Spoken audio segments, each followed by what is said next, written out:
நம்ம வெளியே போயிட்டு வீட்டுக்குள்ள நுழையும் போது அல்லாஹுடைய நினைவு கூறுற வகையில பிஸ்மில்லா சொல்லித்தான் வீட்டுக்குள்ள நுழையணும். முஹம்மது நபி ஸல்லல்லாஹு அலைஹி வஸல்லம் அவர்கள் சொன்னாங்க, ஒருவர் வீட்டினுள் நுழையும் போது அல்லாஹுடைய நினைவு அங்கு கூறப்படாவிட்டால் ஷைத்தான் தன்னுடைய கூட்டத்தார்களை அழைச்சு சொல்லுவானா, இன்னைக்கு இரவு நமக்கு தங்குமிடம் கிடைச்சிருச்சு அப்படின்னு சொல்லுவானா.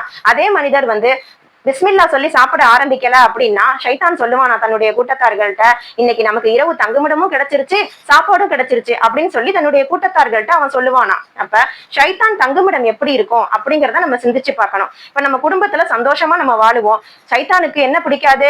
இருவர் சந்தோஷமா இருந்தாலே பிடிக்காது. அப்ப குடும்பமே சேர்ந்து சந்தோஷமா இருந்தா அந்த ஷைத்தானுக்கு பிடிக்கவே பிடிக்காது. அப்ப குடும்பத்துல உள்ளவங்கள்ட்ட பிரச்சனைகளை ஏற்படுத்துமா, கலகத்தை உண்டு பண்ணுவான்.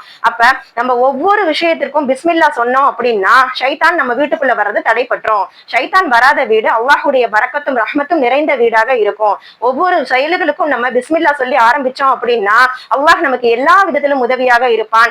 எல்லா விஷயத்திற்கும் பிஸ்மில்லா சொல்லி ஷைத்தானுடைய வருகையை நம்ம தடுப்போம். இன்ஷா அல்லாஹ். அஸ்ஸலாமு அலைக்கும் வரஹ்மத்துல்லாஹி வபரகாத்துஹு.